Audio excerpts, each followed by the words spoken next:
باتیں کیا کرو. یہ کمال ہے. یقین بتاؤں آپ کو, دنیا میں بڑے آدمی سے بات کرنے کا موقع نہیں ملتا. ٹائم پہلے لینا پڑتا ہے. اول تو ٹائم ہی نہیں ملتا, مل بھی جائے تو کسی سیکرٹری کے تھرو ٹائم ملتا ہے. وہ پہلے ہی بتا دیتا ہے صاحب بہت بیزی ہیں, 5 منٹ سے زیادہ بات نہیں کر سکتے. اتنا مشکل ہے دنیا میں بڑے لوگوں سے بات کرنا.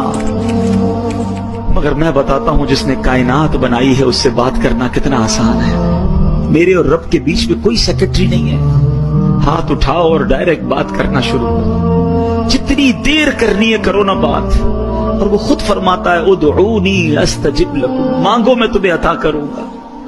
وہ دینے کے لیے تیار ہے. ہم پکارتے, ہمیں جلدی اتنی ہے, ہمیں اس کے گھر میں چین ہی نہیں آ رہا. ارے 2 رکعت نفل پڑھ لی, کبھی تسبیح پڑھ لی, سب چلے گئے تو کونے میں اللہ سے باتیں شروع کر دی.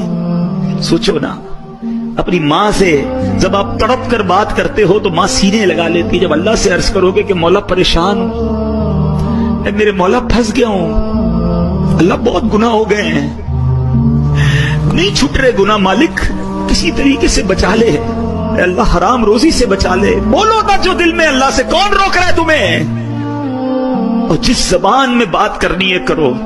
ارے وہ تو دلوں کے حال جانتا ہے, وہ تمہاری کیفیات کو دیکھ رہا ہے. اس کے گھر میں آئے ہو تو مانگو نا اس سے.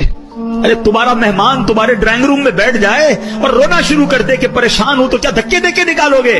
تم بولو کہ گھر کے اندر آ گیا ہے, مہمان ہے, کچھ تو کرنا پڑے گا.